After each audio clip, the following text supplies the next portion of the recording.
tiempo ha sido muy emocionante. Yo he tenido que hacer un esfuerzo enorme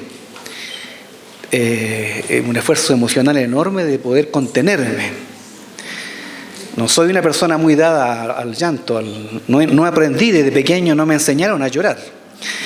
Entonces, como uno se crió con esta idea de que los hombres no lloran, cuando ya es viejo, le queda eso adentro y pareciera que como el llanto es debilidad, no es tan fácil entregarse a ello. Pero estoy aprendiendo, hermanos, así que de repente también me emociono y me dejo llevar por esto. Es una emoción, es una tremenda emoción abrazar a los hermanos. Hay una mística, hay una realidad espiritual que se da toda vez que nos abrazamos, nos encontramos, nos miramos a los ojos, nos vemos. Hay algo que el Señor realizó en su invención de la humanidad que se genera allí cuando nos vemos. Nada puede reemplazar esta instancia de comunión, la presencialidad. Este tiempo que hemos vivido virtualmente es un consuelo, un pequeño consuelo al no poder juntarnos. Así que estos encuentros debemos disfrutarlos porque son maravillosos. Son una antesala, un pequeño anticipo de lo que vamos a vivir toda una eternidad con nuestro Dios y con nuestro Señor. Ya no solo mirándonos entre nosotros, sino que mirándolo a Él. Su belleza, contemplarlo. No nos cansaremos de contemplar la belleza del Señor. Y tendremos toda una eternidad admirándole y sirviéndole y adorándole y cantando y expresando todo el componente emotivo con el cual Dios nos creó para verle y apreciarle. Y cada minuto será nuevo, cada segundo será nuevo, porque el Señor es inigualable, es inescrutable, son sus riquezas, su amor, su belleza. Jesucristo, en quien hemos creído, nuestro Señor. Él nos ha llamado a hacer un camino en este tiempo, antes de estar con Él, el cual lo hemos definido, según los apóstoles, lo define y lo vemos en la Escritura como un camino, un peregrinaje, unir de aquí hacia nuestra patria celestial. Cuando Nicodemo habla, ¿cierto? Cuando Jesús habla con Nicodemo y le dice nacer de lo alto, nacer de nuevo, literalmente es nacer de lo alto. Es como que nacemos del cielo, una simiente celestial, la simiente de Dios, la semilla de Dios se incorpora en nosotros y entonces somos un real sacerdocio, una nación santa, un pueblo adquirido por Dios. Y estamos de tránsito en este mundo y este mundo, esta transitoriedad, es un peregrinaje, es caminar rumbo al Señor con muchos otros más. Porque este caminar no es solo. Nadie pretenda caminar y peregrinar solo hacia el Señor. El Evangelio por esencia es corporativo. Nadie pretenda él solo con su Biblia y apartarse como un ermitaño, buscar a Dios. Lo va a encontrar, pero un Dios muy reducido, muy pequeño, muy disminuido. Ese Dios está repartido en la iglesia, está repartido en los santos. La porción, el don perfecto está repartido en muchos y muchos y millares de santos, con los cuales compartimos la verdad, la realidad, el camino de ir hacia el Señor. Grandes, pequeños, hombres, mujeres, niños, jóvenes, adultos, viejos, ancianos, nos comprometemos, caminamos hacia el Señor. Entonces Pedro, como vimos el texto de ayer, Pedro nos llama a tener temor todo el tiempo de nuestra peregrinación. Lo leímos, ¿cierto? En 1 de Pedro 1:17, para recordar lo que nos tuvieron ayer, con tus hijos, con temor, en temor, todo el tiempo de vuestra peregrinación. Y temor no es miedo, sino que es reverencia, una actitud reverencial. Es saber interpretar los hechos que nos acontecen a la luz de Dios, de los ojos de Dios. Es entender que ninguna cosa que nos acontece está lejos de la voluntad de Dios, porque tenemos un Dios que no se olvida de nada y que nada se escapa de su control, aun aquellas difíciles de entender, especialmente aquellas. Hay algunas situaciones complejas que nos toca vivir en este peregrinaje, que muchas veces tenemos que exponer en oración delante del Señor para poder recibir un consuelo, un entendimiento de ellas. Hay angustias, hay dolores, hay aflicciones, hay separaciones, hay mucho dolor. Y eso no podemos obviarlo. Pero ¿eso significa que Dios no está con nosotros? ¿Significa que por el hecho de ser hijos de Dios, no estamos exentos de vivir situaciones dolorosas? Es una buena pregunta. Y el libro de los Salmos nos enseña en este punto. Por eso cuando nos encontramos con el libro de los Salmos, que en una perspectiva nos enseña cómo es este peregrinaje, nos encontramos con dolor, con angustia, hasta con rabia, hasta orando por los enemigos, ofreciendo de alguna manera que les acontezca algo doloroso a ellos también. Nos encontramos con oraciones a veces complejas, complejísimas. ¿Cómo poder entender que alguien pueda orar de esa manera respecto de los enemigos cuando Jesús nos enseñó a amar y orar por los enemigos? Entonces el libro de Salmos es un tema bien, bien interesante. Nos encontramos con la humanidad, con lo humano y con lo divino a la vez. Nos encontramos con nuestras plegarias, con nuestras necesidades. ¿Y sabe qué es hermoso este libro? ¿Por qué es tan hermoso? Porque nos hace descansar, que Dios no se olvida de nuestras miserias y de nuestras debilidades. Nos encontramos con hombres que oran porque han pecado, con angustias, con dolor, con amargura, porque pecaron delante de Dios, porque hicieron aquello que es incorrecto, que no querían hacer y lo hicieron. Fueron dominados por algo mayor. Y entonces lloran pidiendo socorro, como tú, como yo. Humanos, hombres que sienten dolor, que por momentos son débiles, que por momentos flaquean. Entonces es hermoso encontrarse con esa realidad. ¿Y sabe qué es más hermoso aún? Que Dios haya constituido estas oraciones y las haya puesto en un libro sagrado y nos haya dicho: estas oraciones son también palabra de Dios para nosotros. ¡Qué cosa más increíble y maravillosa! Entender que estas plegarias, que este dolor, que este pedir socorro, que este pedir auxilio y ayuda, que esta descripción de nuestra humanidad, cuando llega al trono de Dios, Dios las toma por su espíritu y las escribe en un libro y nos dice: esto es palabra de Dios. ¡Qué cosa más preciosa! Y después se constituyen en cantos y se les pone música y se cantan, y el pueblo lo cantaban en sus momentos de exaltación y también en sus momentos de reverencia y de dolor y de angustia. Y cantando todo el pueblo estas cosas que son del corazón del hombre, pero son también del corazón de Dios. Es como que Dios nos dice: yo les conozco, yo sé lo que son. Es como, no es un Dios desvinculado, desconectado de nuestra realidad. No es el Dios santísimo de allá, por allá al fondo, en lo infinito, separado de nosotros. Qué terrible es tener un Dios así. Es un Dios que conoce cada uno de nuestros pensamientos, nuestras dudas, nuestras rabias, nuestras renuncias, nuestras quejas. Lea el libro de Salmos y se va a encontrar con todos estos dolores.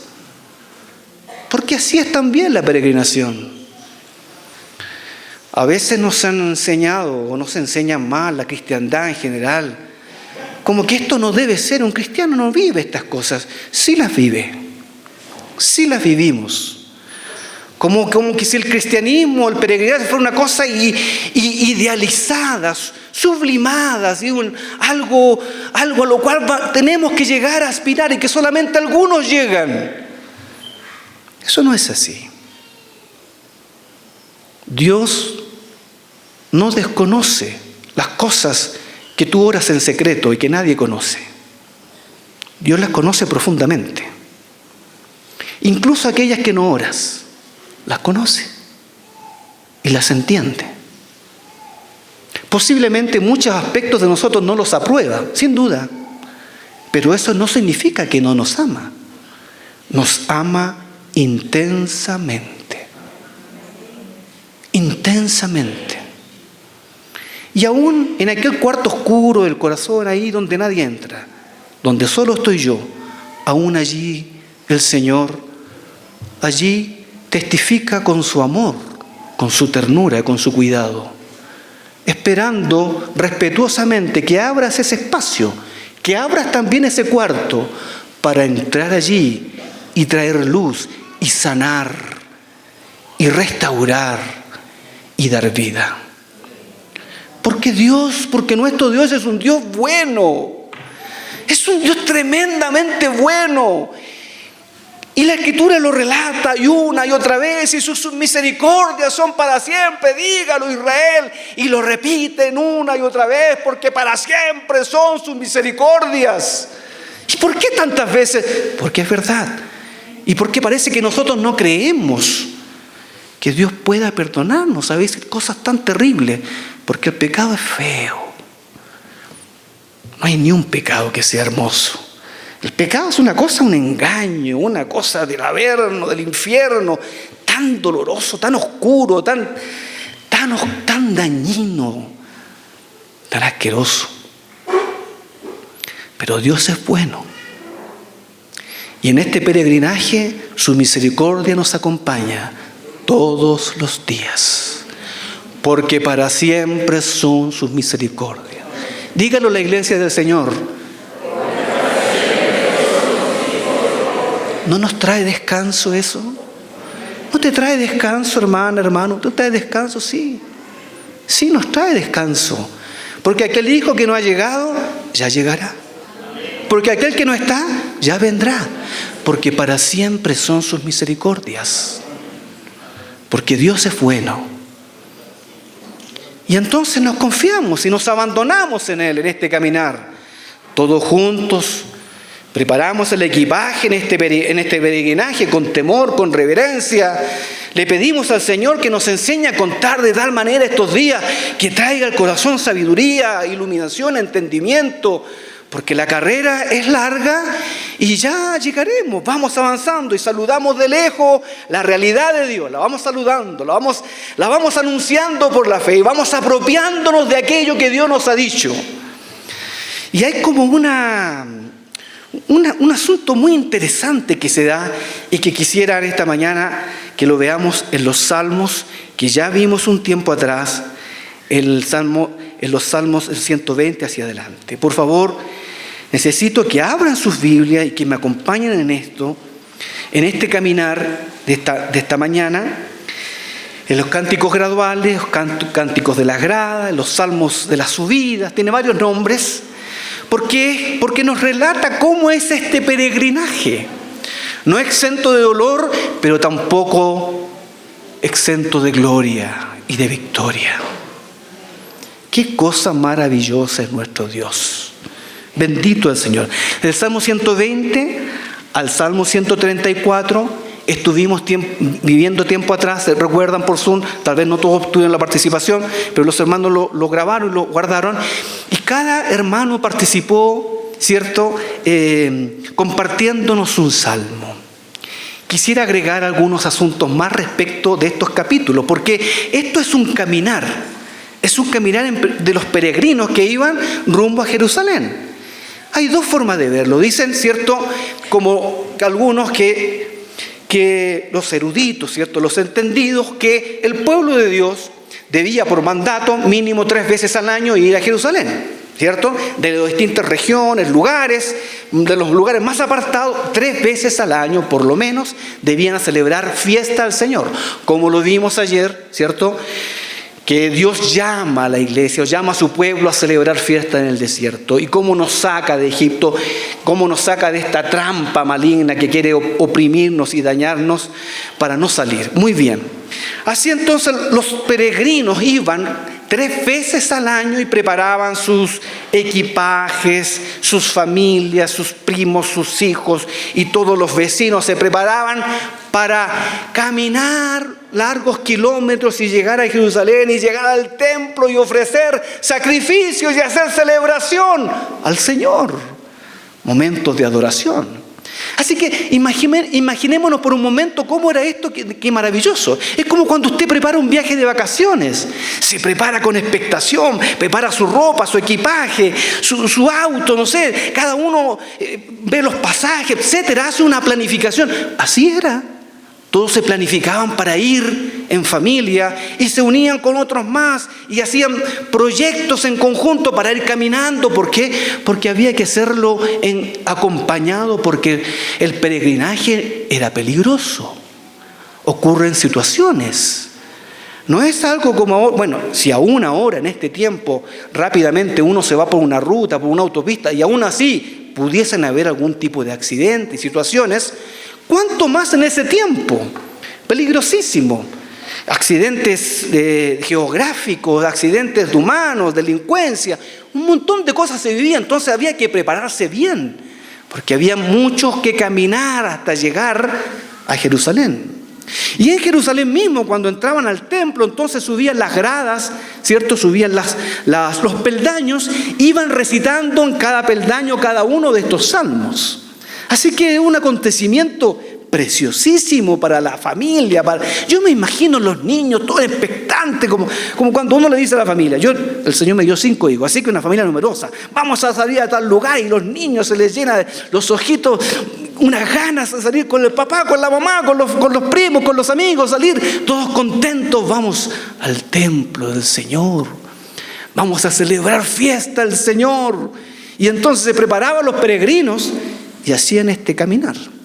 Iban cantando y recitando estos salmos.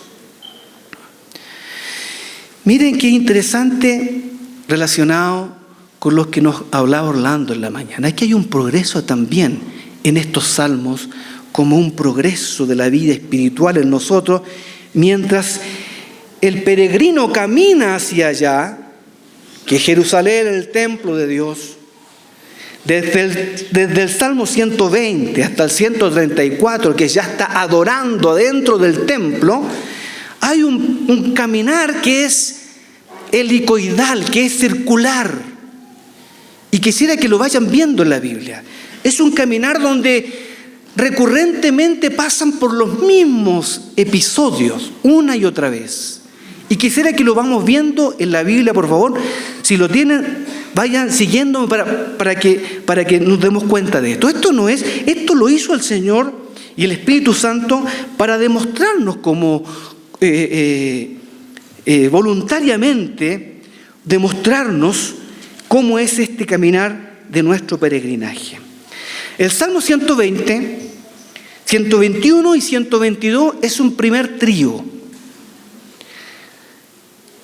El Salmo 120 es un salmo que nos sitúa al peregrino en su lugar, en donde está. Entonces es un salmo de estadía. El Salmo 121 es un salmo de camino. Y el Salmo 122 es un salmo de llegada. Hagan este esquema. Este esquema se repite en los próximos 3 salmos y luego en los 3 salmos. Y en los 3 salmos hay 4 veces se repiten salmos de A3. Y el quinto lugar, los últimos 3 salmos, que es el quinto lugar, son 3 salmos de llegada. Lo voy a explicar de nuevo. Estos son del 120 al 134. ¿Tenemos cuántos salmos? Bien. Los primeros 4, las primeras 4 series de 3 salmos las primeras 4 series de 3 salmos se dividen como un salmo de estadía, de camino y de llegada. Y el último trío son salmos de llegada. Y quiero que lo vean. Fíjense. Parte así el Salmo 120. Esta es una estructura que se repite. Salmo 120. ¿Dónde está el peregrino allí? El peregrino dice, el versículo 5 dice: ay de mí que moro en Mesec y habito en las tiendas de Cedar. O sea, está afuera, está lejos, en Mesec y en Cedar. Y si uno va a la geografía se da cuenta que son puntos muy equidistantes. Por lo tanto, lo que está queriendo mostrar que está en un terreno lejos de la voluntad de Dios, en un terreno que no es espiritual. El mundo, lo que hablábamos ayer. Allí está en el mundo. El cristiano en el mundo. La iglesia allí en ese territorio. Entonces, el Salmo 120 nos habla de esa posición. Allí estamos, nosotros somos cristianos, llamados, elegidos de Dios, peregrinos, pero ¿dónde estamos? Estamos en el mundo. No son del mundo, están en el mundo, pero no son del mundo. Eso lo dijo el Señor, ¿cierto? Muy bien, este salmo describe eso, por eso el cristiano comienza con un lamento. ¡Ay de mí! Porque ¿qué puede decir un cristiano en un mundo adverso? ¿Qué puede decir un cristiano, un hijo de Dios, uno que sabe cuál es su destino final en un contexto de opresión, en un contexto complejo, donde todo lo a su alrededor no es coherente, no tiene afinidad con lo que hay en su corazón? Hay un lamento, hay un dolor, hay una angustia. Y eso es la aflicción del mundo, la aflicción que el Señor dijo. Entonces, este salmo describe eso. Ay de mí, mucho tiempo ha morado mi alma con los que aborrecen la paz. ¿Dónde está? Allí, afuera, lejos.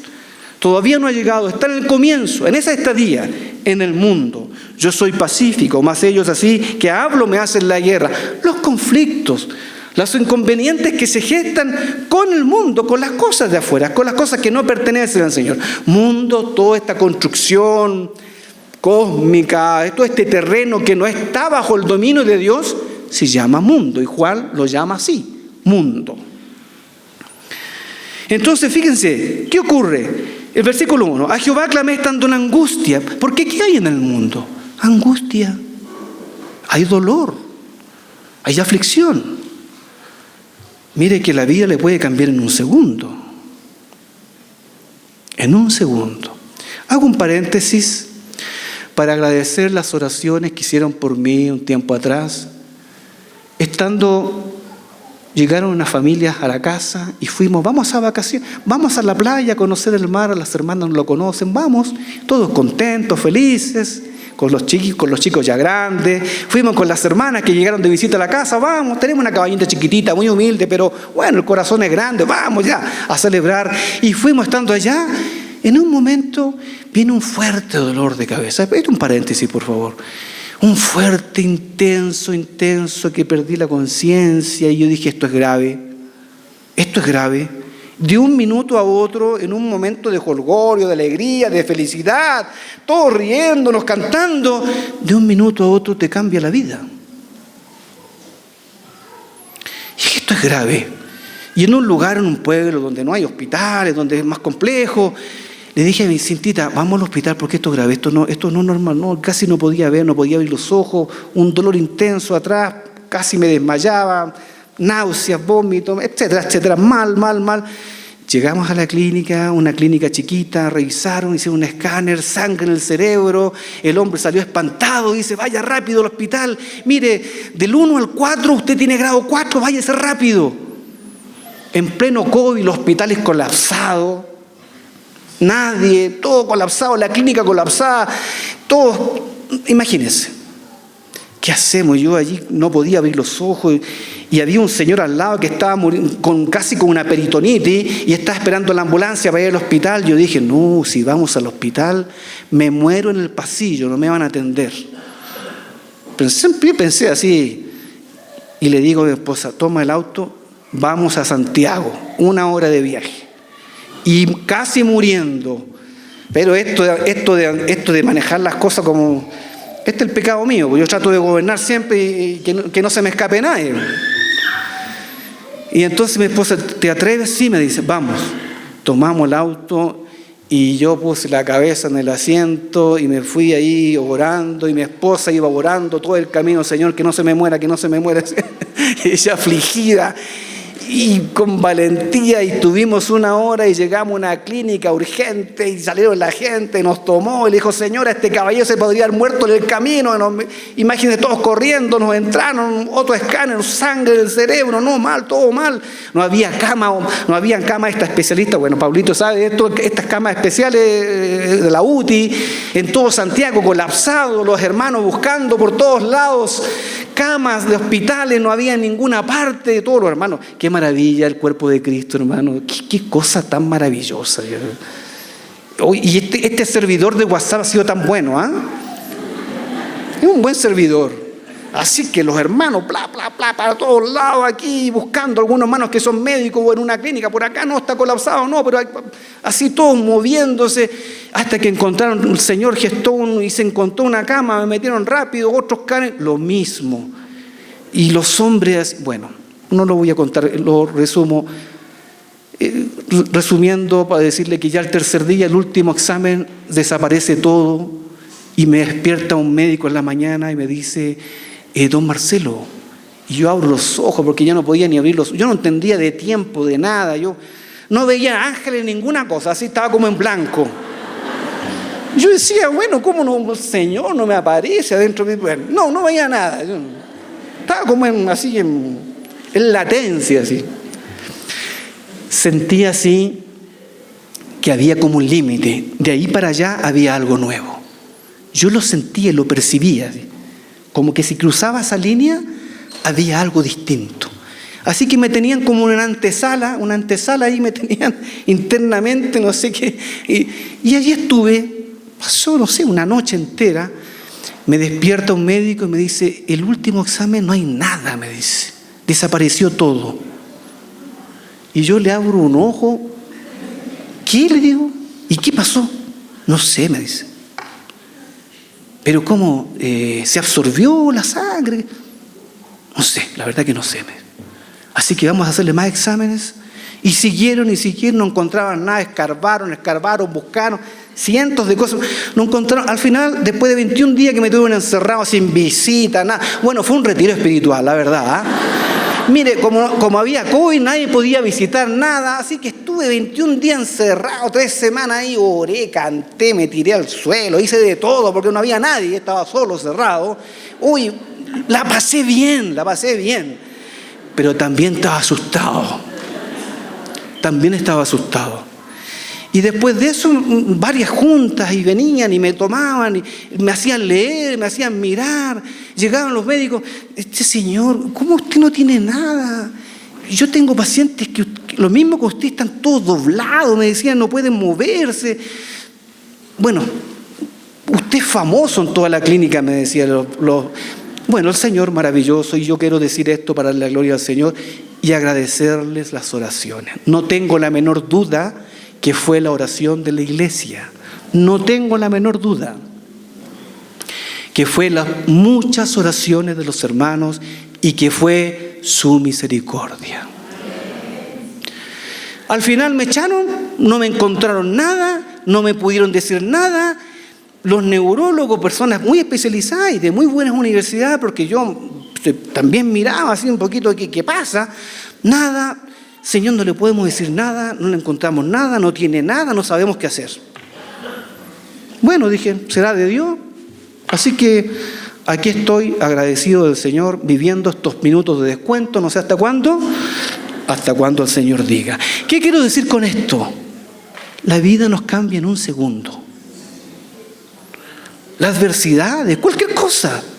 Mire que el Salmo 91 dice: yo estaré con él en la angustia. Es decir, el Señor no nos va a librar de la angustia.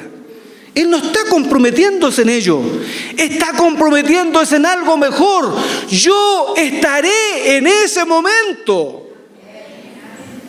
Y entonces a veces oramos mal: Señor, líbranos. No, si no nos va a librar. Hay algo mejor. Va a estar contigo allí. Va a estar conmigo allí. Qué bendito el Señor. Y eso es mejor.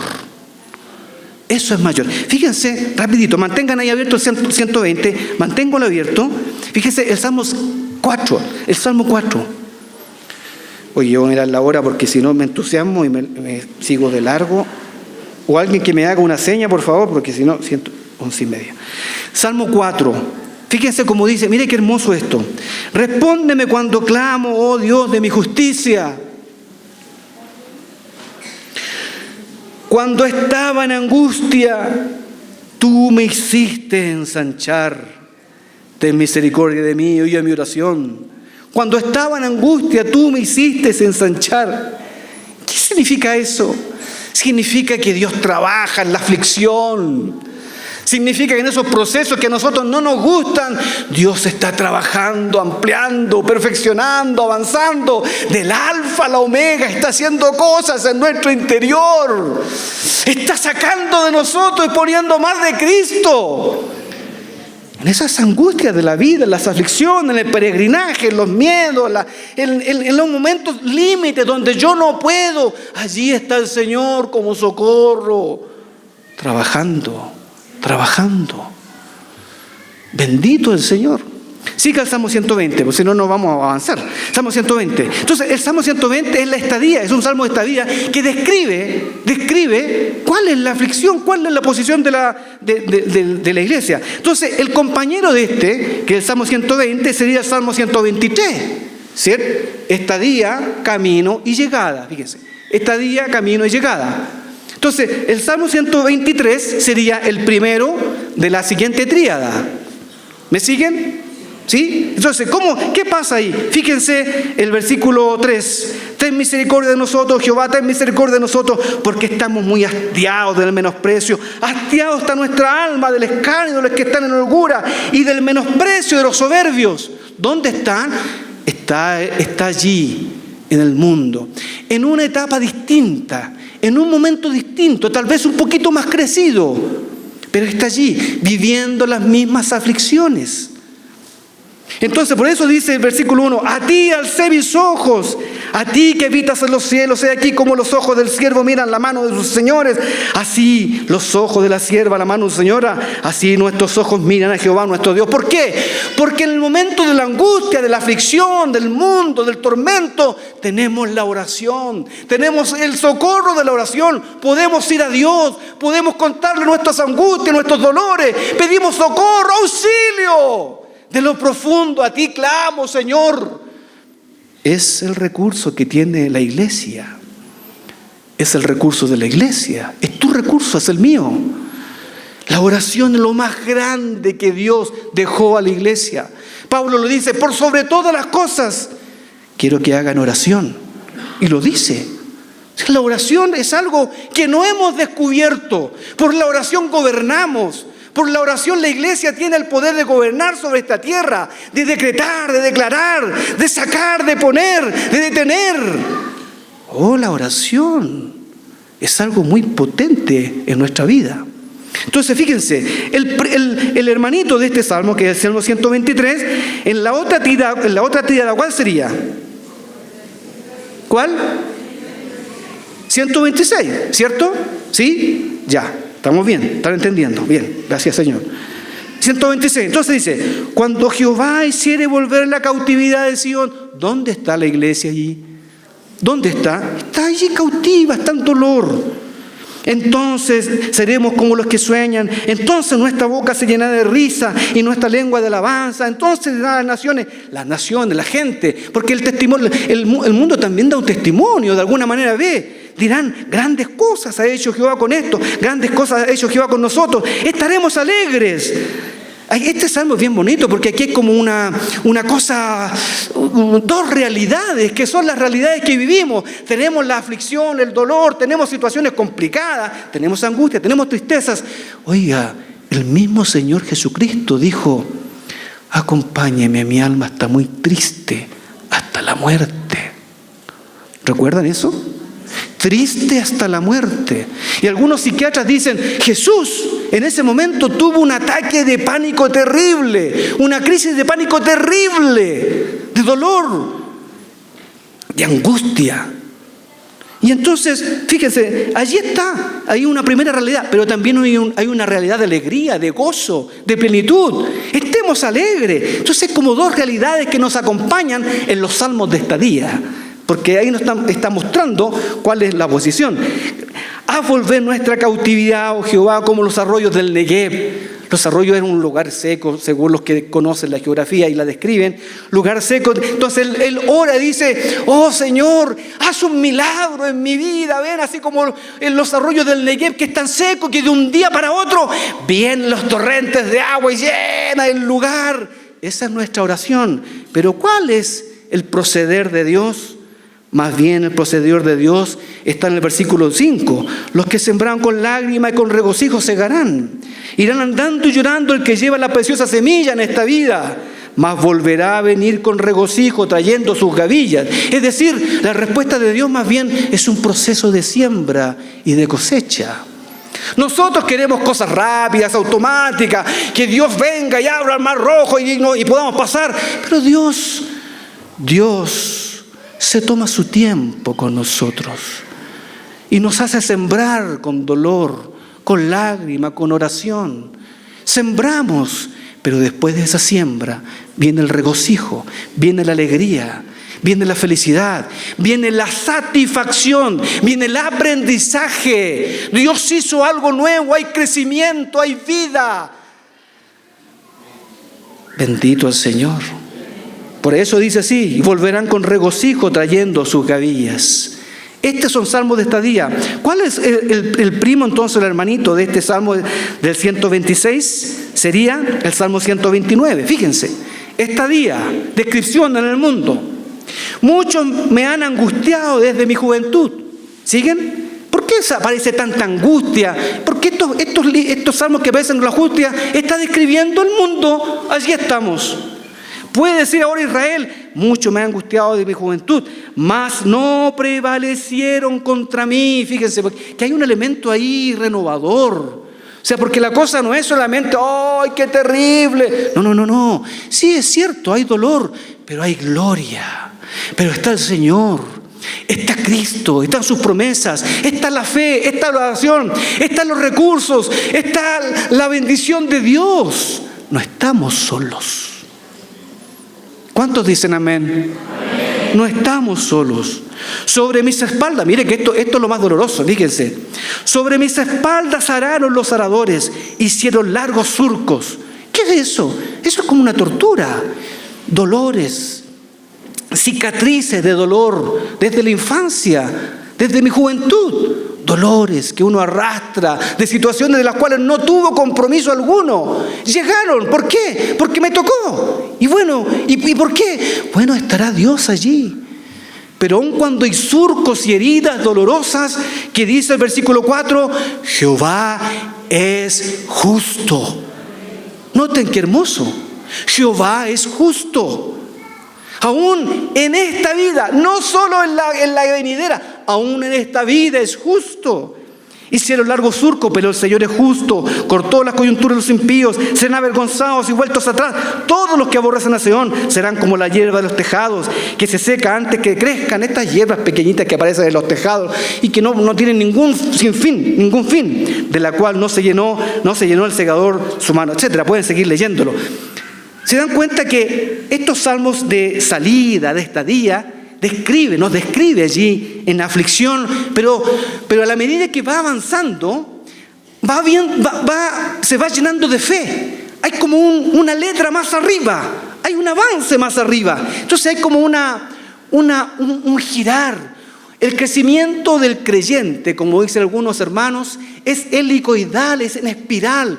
Uno va dando vueltas y va subiendo un poquito más y va pasando las mismas pruebas, va pasando situaciones semejantes a las de otros también, semejantes ciclos en la vida, pero vamos un metro más adelante, 1 centímetro más adelante, un poquito más arriba, vamos siguiendo al Señor, vamos adquiriendo compromisos y aprendizajes mayores en esta vuelta. Por eso estos tríadas que se van dando, este es el caminar. Es como que los peregrinos van subiendo a Jerusalén y van rodeando o van zigzagueando hasta llegar al templo arriba. ¡Qué hermoso! Nos enseña la vida que las cosas que viviste tiempo atrás probablemente las volverás a vivir. Muy probablemente, pero estarás más capacitado por la gracia de Dios. Estarás más crecido porque hay aprendizaje, hay vida. Y si no hay aprendizaje, el Señor permitirá que las vuelvas a vivir para aprender. ¡Oh, qué bienaventuranza los que están viviendo pruebas y dificultades! ¡Alégrense!, dice Santiago. ¿Por qué? Porque en ello hay crecimiento, hay más de Cristo. ¿Me siguen, hermano? ¿Sí? ¿Están atentos? ¿Están aquí? Ya, amén. Entonces, ¿en qué salmo vamos? En el Salmo 129. Estamos haciendo una sinopsis rapidita.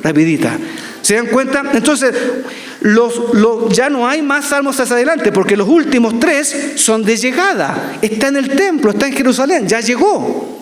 Estas 4 tríadas son el avance en círculo o helicoidal hacia Jerusalén. Entonces, volvamos al Salmo 120, vuelvan atrás.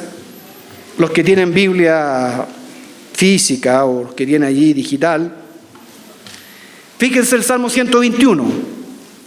El Salmo 121, ¿qué salmo es? Es salmo de camino. O sea, ya comienza a caminar el peregrino. Ya no describe su angustia, su dolor, su conflicto, la opresión que vive en el mundo, sino que ahora comienza a caminar.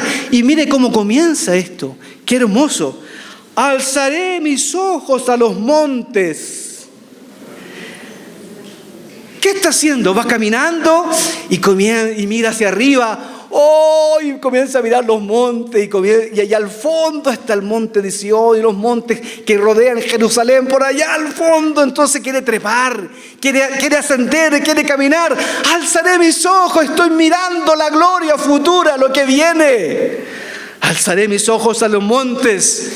Pero en este momento, en este lugar, estoy en aflicción, tengo miedo, hay situaciones conflictivas, hay cosas que nos ocurren en el peregrinaje. Entonces dice, ¿de dónde vendrá mi socorro? Mi socorro viene del Señor que hizo los cielos y la tierra.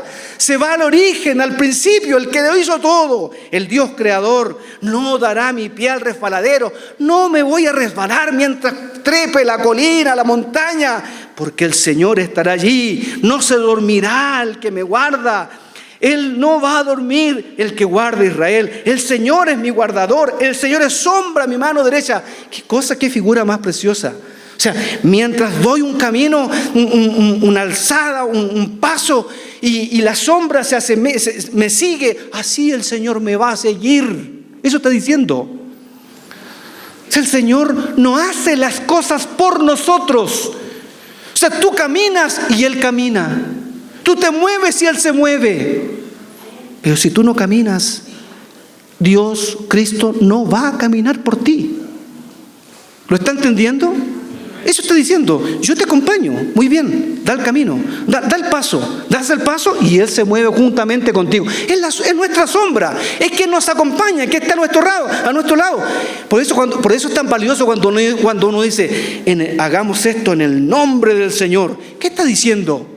El Señor es mi compañero, el Señor está conmigo, el Señor está con nosotros, hagámoslo en su nombre. Él es nuestra sombra.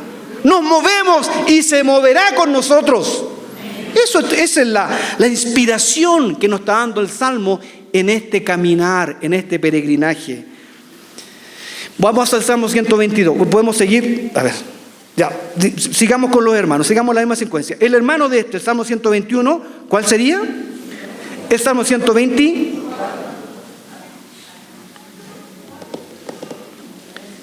Salmo 121, Salmo 121 y Salmo 122. Salmo 123, Salmo 124, el hermano. Dice, a no haber estado Jehová por nosotros, diga ahora Israel, a no haber estado el Señor por nosotros, cuando se levantaron contra nosotros los hombres, vivos nos habrían tragado entonces cuando se encendió su furor contra nosotros. Fíjense que está caminando, está dando testimonio, está testificando del peregrinaje, del peligro, de lo que les ocurre mientras caminan rumbo a la tierra, a Jerusalén. Entonces está dando testimonio, dice, vivo nos habría tragado entonces cuando se encendió su furor contra nosotros, entonces nos habrían inundado las aguas, los torrentes, situaciones de geográfica, hay que pasar ríos, hay que pasar situaciones complejas, valles, etc. Es una descripción del caminar que evidentemente podemos sacar interpretaciones de ello. Hubiera entonces pasado sobre nosotros nuestra alma las aguas impetuosas. Bendito sea el Señor que no nos dio por presa a los dientes de ellos. Nuestra alma escapó cual ave del cazador, etc. Fíjense, el versículo 8 es lo mismo del versículo del hermano, del Salmo 121. Nuestro socorro está en el nombre del Señor que hizo los cielos y la tierra. ¿Se dan cuenta que hermano? Que es un salmo de camino. Van andando, rapidito, no se distraigan. ¿Están cansados? No. Ya. ¿Seguimos? Sí. ¿Paramos? No. Ya. Salmo 121, estamos en Salmo 124. Entonces, el hermanito de ¿cuál es? 127. Entonces fíjense, es de camino, es de acción. Si Jehová no edificare la casa, en vano trabajan los que la edifican. Si Jehová no guardare la ciudad, en vano vela la guardia. Por demás que levante de madrugada y de tarde a reposar, y que comáis pan de dolores, pues a su amado dará Dios el sueño. Y aquí herencia de Jehová son los hijos. ¿Recuerdan eso, no? Entonces fíjense qué interesante. ¿Por qué? Porque cuando uno va de peregrinaje en esta vida, edifica. Tiene que edificar. Hay que edificar una casa. O sea, uno tiene que proyectar el futuro en Cristo. Vamos a edificar nuestra casa, pero también vamos a guardar la ciudad. O sea, está hablando del futuro, de la edificación de la casa. Vamos a proyectar, edificar, vamos a poner ladrillos para el mañana, pero vamos a guardar también el pasado. Vamos a preocuparnos de todo aquello que hemos adquirido. No nos vamos a descuidar. Alguien tiene que cuidar aquello que hemos adquirido. Entonces, eso es la vida, el peregrinaje, va caminando. Entonces, el Salmo nos llama la atención y nos dice, mire, si tú quieres edificar y quieres hacer proyectos y quieres guardar el pasado y quieres proveer para el futuro, si no lo haces en Cristo, en Dios, esto es en vano. Eso está diciendo. Esta es una descripción clarísima de nuestra vida. Entonces, nuestro pasado está en Cristo, nuestro futuro está en Cristo.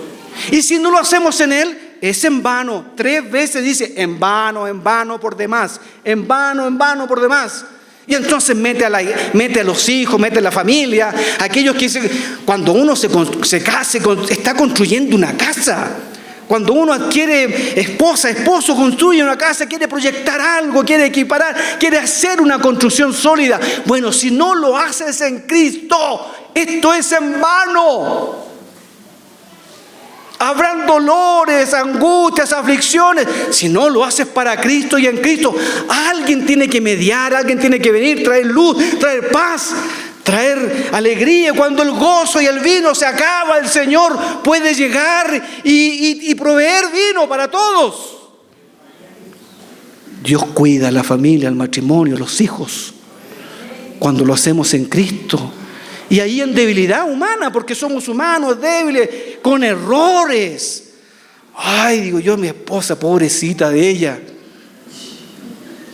se casó con un hombre de tantas debilidades, tantos errores. Y yo cuando me miraba al espejo me sentía tan perfecto. Pero no es así. Se casó con un pecador y yo me casé con una pecadora. Y esa es la primera gran lección.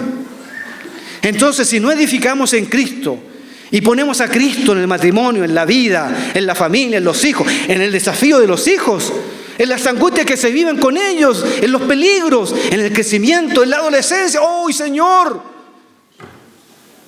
Si no lo hacemos en Cristo, con fe, y ponemos este elemento que es espiritual, que es un elemento divino, que traemos desde la fe los recursos que no tenemos, vamos a fallar, todo se va a desmoronar. Pero si lo hacemos en Cristo, la casa no va a caer. El hombre prudente edificó sobre la roca. Y cuando vino el río, los vientos y golpeó con ímpetu contra esa casa, la casa no cayó, porque lo hizo sobre la roca. Y aun cuando circunstancialmente la situación no se te dé, escuche bien, cuando circunstancialmente los hijos, las hijas o lo que sea, no se está dando como uno quisiera el entendimiento, como la historia aún no está terminada, mi hermana, mi hermano, sigue con fe. Sigue reclamando esa promesa, sigue orando, sigue bendiciendo, sigue poniendo la palabra. No desmayes, no sueltes, no aflojes, porque Dios está con nosotros. Una mujer, no me acuerdo cómo se llama en este momento, Miriam me parece, creyente, oraba por su hijo insistentemente, un hijo perdido, insistentemente, le causó dolores por muchos años, insistentemente lloraba y se afligía su corazón y oraba, y las aflicciones cada vez eran mayores, y el hijo perdido con dolores, estos dolores, no hay cosa más dolorosa que una situación con los hijos, es una cosa, por eso el Señor dio a su hijo queriendo mostrar, esto es lo más impactante en la vida humana. Si no, Dios hubiese hecho otra figura, dio a su hijo. Y entonces esta mujer, llena de dolores por tantos años, pero no aflojó. En un momento ese hijo se convirtió y llegó a ser el gran teólogo San Agustín, el que conocemos. Y él oraba después ya viejo: tarde te conocí, Señor. ¿Y por qué? Por esa mujer que no aflojó y que siguió orando. Oró, siguió, no aflojó, no entregó nunca a su hijo y a su hija, siempre la tuvo allí sujeta. Otro testimonio me recuerdo, un hermano con una hija, la misma situación, pero llegó un momento en que dijo: ya me cansé, que haga lo que quiera, en su corazón. Lo hizo en su corazón y él da testimonio, dice: hermano, dice, cuando yo tuve ese pensamiento en mi corazón, que haga lo que quiera, se desató una suerte de pecado sobre mi hija, pero unas cosas horrorosas. Hay mucho que tú puedes hacer conteniendo en oración, gobernando, mandando, dirigiendo, sosteniendo. No aflojes, hermano. En el nombre del Señor, el que edifica la casa. Sigamos, el Salmo 127.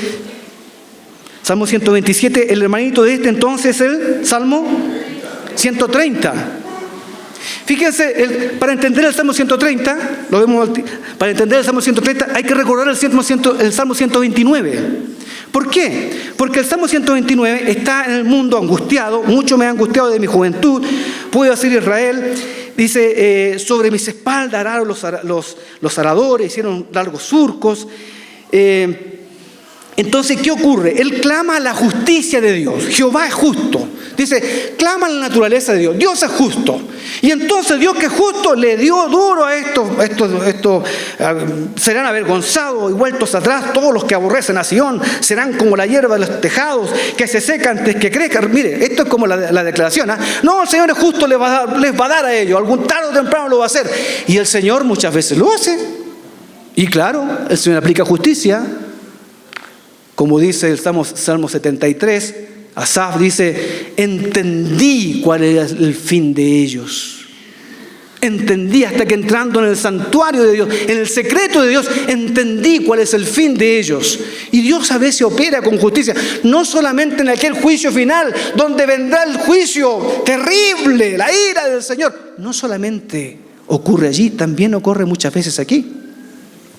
Entonces apela a la justicia de Dios. Pero noten esto. ¿Pero qué ocurre cuando el peregrino es el injusto? ¿Qué ocurre cuando tú que has orado y por la justicia de Dios, pero después tú le fallas y eres el injusto, el pecador? ¿Qué ocurre cuando tú pecas? ¿Qué ocurre con la justicia de Dios cuando tú pecas? ¿No debiera darte el Señor así como les da a los impíos, también darte a ti? ¿Darme a mí? La lógica dice que sí. Entonces, el Salmo 130, que es el Salmo de peregrinaje, de camino, dice, de lo profundo. ¿Por qué? ¿Qué hace el pecado? ¿A dónde nos lleva el pecado?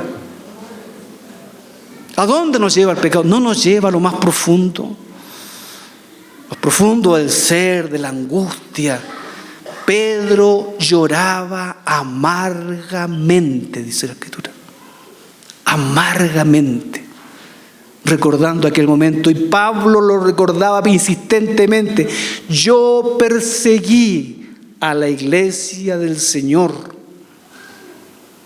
Y tal vez era una especie de pensamiento que se le venía o cierto tormento en el corazón, en la mente, esta que a veces no podemos controlar, porque no podemos controlar, y vienen estos pensamientos de lo profundo. Oh Jehová, a ti clamo. Señor, oye mi voz, estén atentos tus oídos mientras camino hacia ti, a la voz de mi súplica. Jehová, si mirares a los pecados, ¿quién, oh Señor, podrá mantenerse? ¿Podré mantenerme yo en pie delante de ti? No. Pero en ti, ¿qué hay, hermanos? ¿Qué dice? En ti hay perdón para que seas reverenciado, adorado, reconocido. Esperé yo al Señor, espero mi alma, en su palabra he esperado. Mi alma espera al Señor más que los centinelas a la mañana, más que los vigilantes a la mañana, que están toda la noche en la oscuridad de las tinieblas, con frío, esperando que amanezca el lucero de la mañana, esperando. Así, Señor, de lo profundo, desde mi pecado, desde mi dolor, ya no clamo a tu justicia, sino clamo a tu misericordia. Porque en ti hay misericordia. Espera Israel a Jehová, porque Jehová es misericordioso y abundante redención con él, y él redimirá a Israel de todos sus pecados. Israel dice amén. La iglesia dice amén. ¿Se dan cuenta? Este es el caminar. ¿O acaso tú no pecas? ¿O no has pecado? ¿Quién se podrá levantar delante del Señor y decir: yo no he pecado?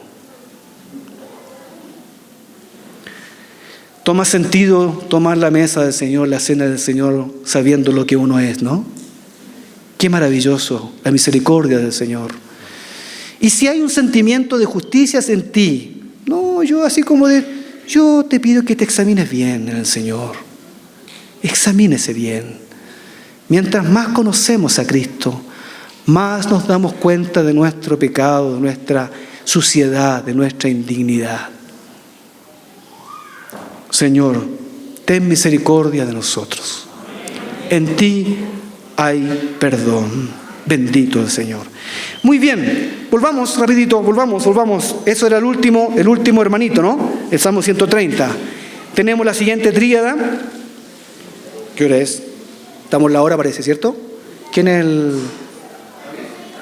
No, que ustedes son buenos, me van a decir que sí. Ya, Salmo 122.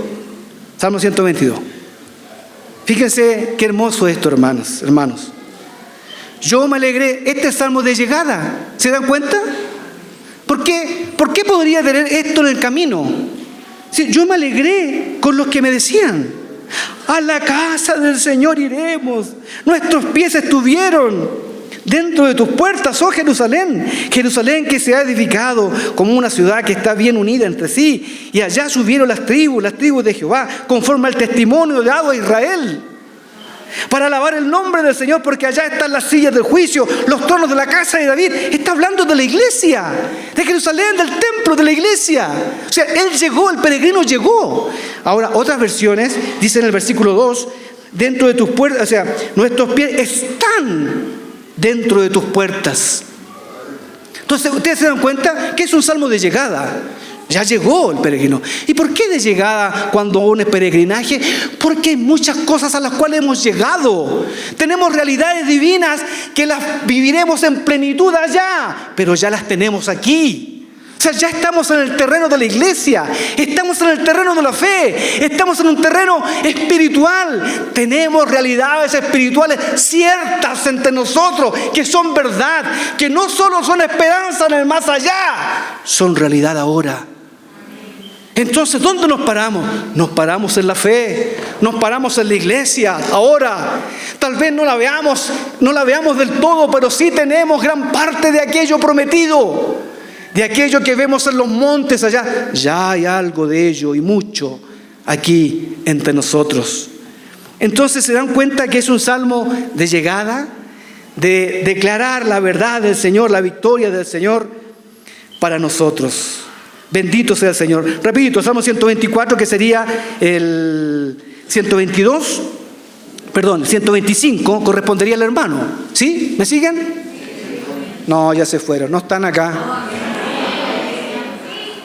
A ver, el que se fue, vuelva. El que se fue, vuelva. ¿Están acá? Ya. Amén. Entonces, el Salmo 125. Los que confían en el Señor son como el monte del Señor que no se mueve, sino que permanece para siempre. Como Jerusalén tiene montes alrededor de ella, así Jehová está alrededor de su pueblo. ¿Qué está diciendo? Está diciendo la seguridad que tenemos ahora de estar en Cristo, en la iglesia. El terreno de la iglesia es un terreno seguro, de protección, rodeado de montes, de la protección del Señor, de la protección de los hermanos, de la vida de la iglesia. No hay terreno más fértil, más seguro que la comunión, que la amistad en Cristo, que la relación. Por cierto, tendrá que ser probada, pero esa prueba es para edificación, es para crecer, es para avanzar, es para vencer, es para dar una oportunidad de servicio, de amor, de perdón, de vida. Bendito el Señor Jesús. ¿Se dan cuenta que estos salmos son salmos de llegada, donde estamos allí en Cristo? ¿Dónde estamos? En Cristo. En Cristo. Bendito Jesús.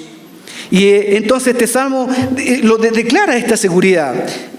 Podemos seguir avanzando en cada una de las aplicaciones que están allí en estos versículos. El Salmo 128, la misma idea.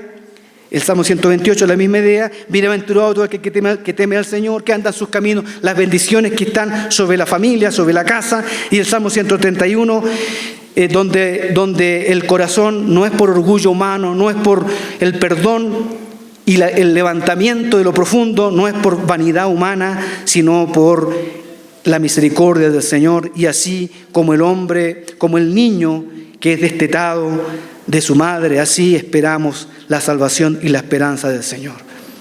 Y lo estoy resumiendo. Nos queda el Salmo 132, 133 y 134, que al final definitivamente son salmos de llegada. Y ocupa los tres últimos salmos para describir la plenitud de aquello a lo cual hemos sido llamados. Hermanos, caminamos en pos de Cristo. Él siempre va adelante. Él siempre llega primero.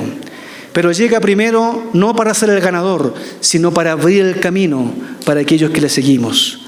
Sigamos nuestro peregrinaje juntos, unidos en amor, siguiendo al Señor, amándole, usando los recursos de la oración que Dios nos ha dado, de la comunión de los santos, de la vida que tenemos en su iglesia. Bendito el Señor. Demos gracias al Señor. Pónganse en pie para cambiar de posición y demos gracias al Señor.